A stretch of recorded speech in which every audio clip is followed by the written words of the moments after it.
Hi, I'm Aaron. And I'm Matthew. And next we're going to talk about Belgian doubles or Trappist doubles. Now, Trappist means that these beers are going to be brewed by monks in a monastery. They have a stamp on the bottle that's called the authentic Trappist product stamp. And there's only 11 breweries in the world that actually get this classification of beer.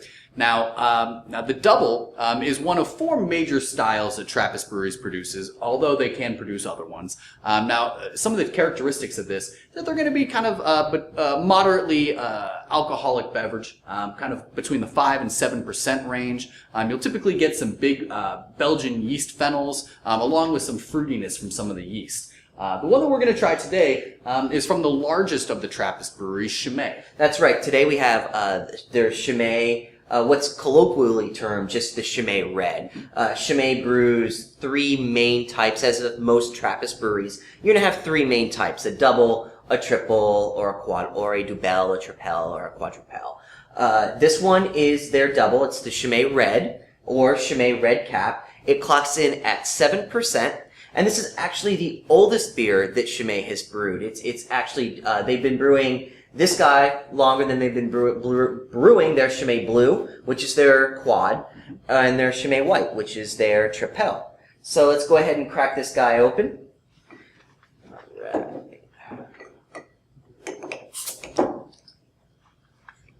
Chimay is probably one of the best known Trappist breweries. Mm-hmm. They have a very, very wide distribution net.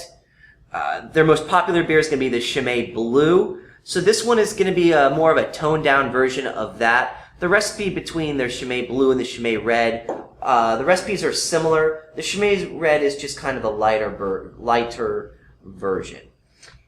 Yeah, they use a lot more malt in the quad than they do in the double. How much more malt, maybe? Double the malt. Double. And a quad is how much more malt? 4 times more malt than a Abbey Ale or a single. Yeah, all right. So if you notice, we're using Chimay chalices whenever, especially when you're talking about Trappist beers. You want to make sure you use a brewery-specific glass if you can. And for most Trappist beers that are going to be served out of a bottle, you're in good shape sticking with the Chimay chalice if you have that stocked in your brass tap. Yeah, a lot of Belgian brewers in general will produce a specific type of glassware to go with nearly every specific beer that they produce, which is very interesting, and it actually causes for a lot of beautiful glassware out there. So when you can, always use the brewery-branded glassware to serve to your guests. Well, let's take a look at this one, Aaron. All right. So I'm getting, off of the appearance alone, I'm getting a lot of cloudiness, and it's a very dull color. Yeah. Too. There's not a whole lot of sharpness associated with it. I'm seeing it's obviously an unfiltered beer. There's some nice kind of almost russet brown, some golden notes near the edges where the light kind of shines through, almost like a raw honey. If you will. Mm-hmm. And yeah, like you said, there's a lot of suspended yeast in here, which is absolutely typical for this style. These beers are going to be unfiltered, so you really want this cloudy appearance. That's true. I'm glad you brought that up, because when pouring something like this for a guest, you need to be aware that there is yeast, as I like to call them floaties, in the bottom of the bottle. Most guests, especially ones that order a beer like this, are aware of that, but you always want to check with the guest first to see if they want most of the yeast sediment left in the bottle or in the glass. It's said that the sediment is high in things like potassium and vitamin K. Brewer's yeast. Maybe not. It doesn't affect the taste a whole lot. It just affects more of the look of the beer. Some people don't like those little floaties in there. But it's perfectly normal to have them, and you always want to make sure you ask your guest if they prefer the yeast in a glass or for it to stay in the bottle. Well, let's go ahead and catch some of these phenols out of here. I'm sure we're expecting a lot. Mm-hmm. So this is a very wide mouth glass, so the smell has a lot of area to dissipate. But even with that, I'm getting a lot of nice aromatics off this. Mm-hmm. Yeah, you definitely get some banana, some clove, all of which are indicative of the yeast. Yeah, I get a lot of spice characteristics, but I think that's coming from the yeast more so than any spice they may use. Sure, there is a really nice malty, almost like a brown bread. If you had like a buttered brown bread, a little bit of a candy sugar, which is also typical of a Belgian beer. Really very nice notes of toffee, a little bit of caramel. some dark fruits too. There's a little bit of fig and a little bit of date. And as this beer warms, it's starting to open up a little bit as well. Yeah, I've noticed that too. Yeah, Chimay really recommends that you drink this at cellar temperature, which is really closer to about 55 degrees. And that the warmer the beer gets will really allow for some of those underlying aromas and flavors to start to develop and come through. That's right. It's not going to spoil the beer if you drink it ice cold, but you're not doing yourself a favor or the beer any favors by not allowing that flavor and aroma to really open up like it does it's at the warmer temperatures. All right. Well, I'm ready? excited to try this one. Yeah, me too. Cheers. Cheers.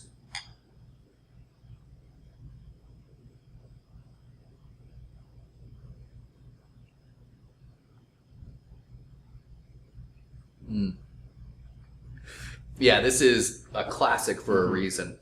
You get a lot of these really kind of it's almost like a brown fruit cake. You know, dried fruits. There's fig. There's raisin. There's a little bit of minerality, and then just a touch of like an earthy hop bitterness in the finish. I'm getting some banana too, which I'm assuming is from the yeast. Yes, absolutely. Belgian strains of yeast are known for having big banana, bubblegum, and clove flavors and aromas specifically. Although there's many other aromas and flavors that can come. Yeah, through I've got a lot of phenols on the taste. Not really. I wouldn't say I wouldn't say it's an estery taste, but more of a phenolic taste. Sure. Like we said before, this is 7%. I'm trying to detect some heat from it.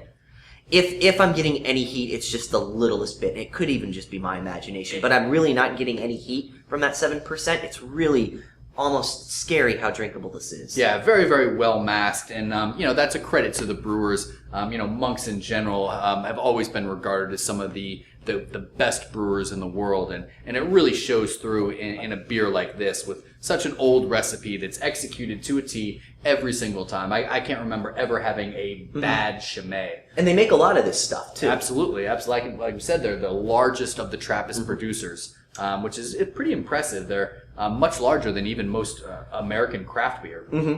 Interesting side note to that. There's if you want to go on YouTube and put in Chimay, there's a nice little Chimay produced video that shows that if you buy a Chimay in Europe, they actually recycle those bottles. They deliver it to you in recycled crates. So say your brass tap in Brussels, that's going to be awesome. Say your brass tap in Brussels and gets a case of Chimay in, they're going to get it directly from the brewery. There's an actual, they have their own trucks and everything that are pretty cool. They're specifically designed for these cases to slide in and out. You take the beer out, you serve the beer, and then when you have the empty bottle, if the guest doesn't want it, you put the empty bottle back in the case, and Chimay comes and picks up that case and recycles those beers. Recycles the bottles. They put them through a sanitizing wash, and they fill them back up with beer again. And you can hear above us that God rumbling his approval for us talking about his beloved servants and their Trappist beer. You know, all this Trappist beer is completely non-for-profit as well, which is another really interesting thing about the whole Trappist beer program. All of the money that comes in from Chimay through all of these beers that they sell either goes to just support the livelihoods of the monks themselves, or it gets donated to charitable organizations or the Catholic Church. That's right. And if you're familiar with Trappist beers, one of the most difficult to get that's not available in this country is Westy 12.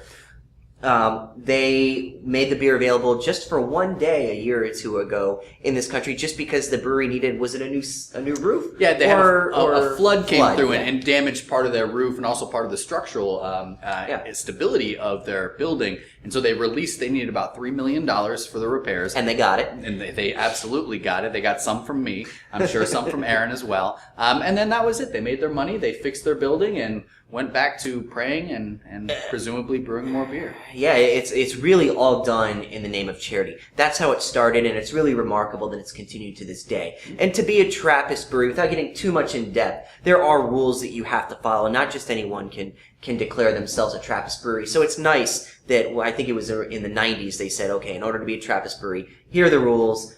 You got to follow them. Some breweries chose not to follow them, some did, but it's nice that you can have an authentic Trappist product, which is actually, there's a seal on every bottle that will tell you if it's an authentic Trappist product. It's illegal to have that seal on if it's not. So all you have to do is look for that and you're good to go.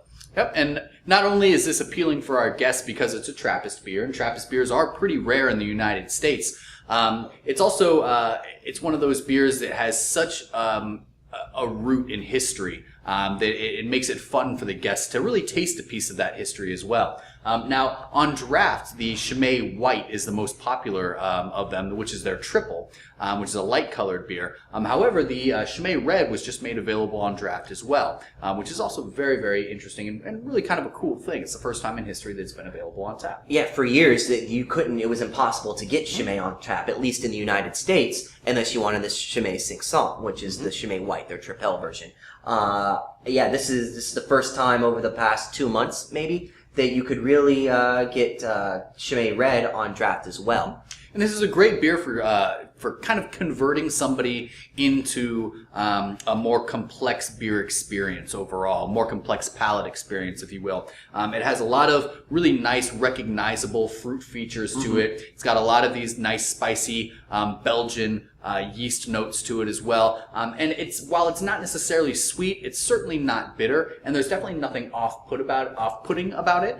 But it has a nice depth and complexity that if somebody's starting to get into beer, should be able to really, really appreciate.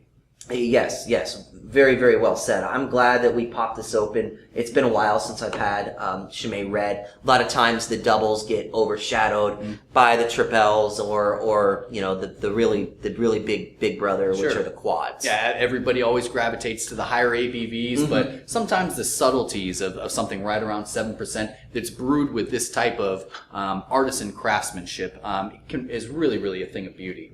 So speaking of which, cheers, mate. Cheers.